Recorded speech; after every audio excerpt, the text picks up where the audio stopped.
Namaskaram, Namaskaram, dear students. We are here to discuss the JEE Advanced 2023 paper 2. उसका question discuss करने वाले हैं जो दिखने में तो हमें ऐसा लगता है कि डेफिनेट इंटीग्रेशन का है, लेकिन जब जो स्टूडेंट ने अच्छे से प्रैक्टिस की हुई इंटीग्रल कैलकुलस की वो जानते होंगे कि क्वेश्चन डेफिनेट इंटीग्रेशन का नहीं, डिफरेंशियल इक्वेशन का एक क्वेश्चन है. ठीक है, चलिए आते हैं वापस से टॉपिक के ऊपर. इस क्वेश्चन को अगर आपसे नहीं हुआ है तो हम पहले इस बात का भी एनालिसिस कर लेते हैं कि जिन स्टूडेंट्स ने एक्चुअल में ये एग्जामिनेशन दिया था, तो जेई की जो रिपोर्ट आई उसके अंदर हम ये देखते हैं कितने स्टूडेंट्स ये क्वेश्चन सही में सॉल्व हुआ था और कितने सारे ऐसे स्टूडेंट हैं जिन्होंने इसके अंदर नेगेटिव मार्किंग ली थी. क्वेश्चन का अटेम्प्ट करना इस बात पर डिपेंड करता है कि उसकी मार्किंग स्कीम क्या है. मार्किंग स्कीम अगर आप देखें +3 सही करने पर है और -1 गलत करने पर था. तो यहाँ पर अगर हम देखें डेटा को तो -1 मार्क्स 28%, 51,704 स्टूडेंट ऐसे थे जिन्हों -1 घर लेकर गए थे इस पर्टिकुलर क्वेश्चन के साथ. और सही करने वाले क्वेश्चन थे 22.5% स्टूडेंट ऐसे हैं जिनका एक क्वेश्चन सही हुआ था. तो ऑब्वियस सी बात है नेगेटिव मार्किंग है तो बहुत सारे स्टूडेंट इसको अटैम्प्ट भी नहीं किया होगा और वो हैं 48%. ये मान के चलिए लगभग आधे स्टूडेंट से ये क्वेश्चन सॉल्व नहीं हुआ था, उन्होंने इस क्वेश्चन को छोड़ दिया था.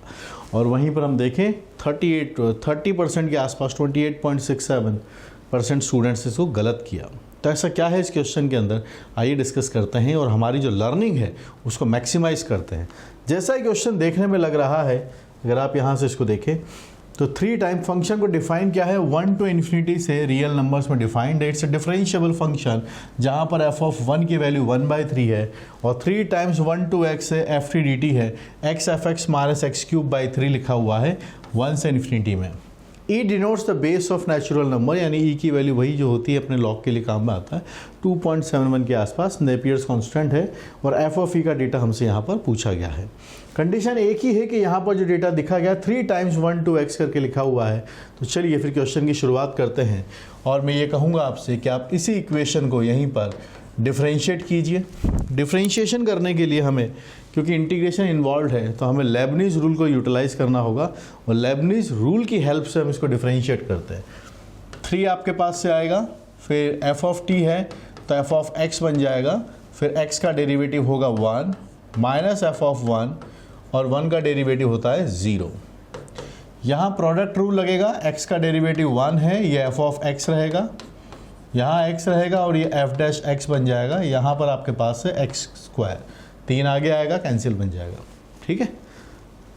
लेबनीज़ रूल जिनको नहीं पता थोड़ा उसको पढ़ ले. ऊपर वाले t की जगह वेरिएबल की जगह अपर लिमिट आ जाती है, फिर उसका डेरिवेटिव होता है 1, लोअर लिमिट रखी जाती है, उसका डेरिवेटिव बनेगा 0. चलिए सिंप्लीफाई करते हैं. It is 3 times f(x) is equal to f of x plus x times f dash x minus x². ठीक, थोड़ा रीअरेंजमेंट करते हैं. ये रखा, इसको इधर लेकर आते हैं 2 टाइम्स f(x) और ये जो x² है इसको सामने भेज देते हैं और अज्यूम कर लेते हैं यहीं पर कि जो f(x) होता है वो तो y होता है, ताकि हम इक्वेशन को लीनियर डिफरेंशियल इक्वेशन उस फॉर्मेट में ले जाएं जहां पर आप ज़्यादा कंफर्टेबल होंगे आई गेस. ठीक है, पर धीरे धीरे कोशिश ये भी कीजिए कि आप dy/dx की जगह f और f डैश में भी इसको देखना सीखें. आपकी अंडरस्टैंडिंग इस फॉर्मेट में ज़्यादा है इसलिए मैं इसको इस तरीके से लिख रहा हूँ. Now this is linear differential equation. क्योंकि इन सभी लेक्चर्स को, इन वीडियोस को हर तरह का स्टूडेंट देखता है तो इसलिए मैंने इसको बहुत जेनरिक अप्रोच की तरफ रखा है. They could be a possibility कि हम इसको और जल्दी कर पाए. मेरा काम वो नहीं है जल्दी बताना, मेरा काम ये है कि आपको समझ में आए, आप एक प्रोसेस सीखें, एक तरीका सीखें जिससे इस तरह के सभी क्वेश्चंस आप कर पाएँ. और एक बार करना सीख जाएंगे then we will work on कि उस पर टाइम कैसे कम लगाया जाए. ओके, तो वो नेक्स्ट स्टेज होती है.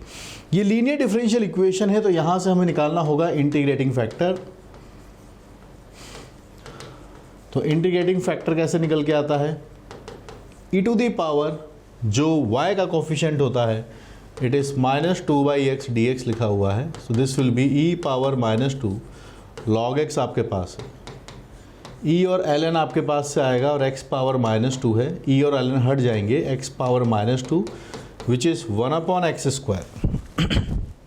इंटीग्रेटिंग फैक्टर आ चुका है जो आया है 1/x². अब इसके सॉल्यूशन की बात करेंगे. सॉल्यूशन होगा y into integrating factor is equal to, ये सामने वाला फंक्शन x है, इसको इंटीग्रेशन से, इंटीग्रेटिंग फैक्टर से मल्टीप्लाई करेंगे, which is dx by x. y upon x का स्क्वायर है, यहाँ से आपके पास ln x प्लस सी आता है,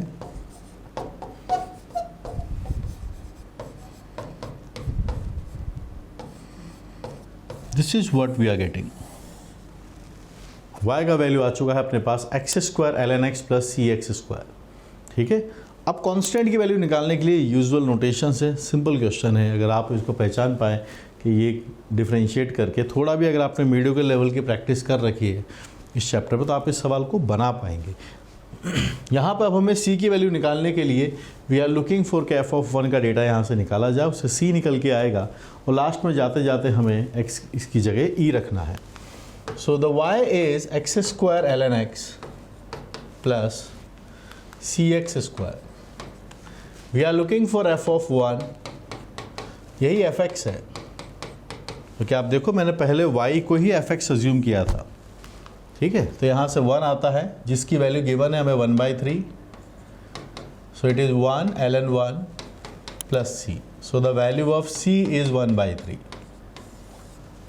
सो fx is known to us x square log x plus x square by 3। Now we are looking for f of e, now we are looking for f of e, it is e square ln e plus e square by 3। ln e 1 होता है,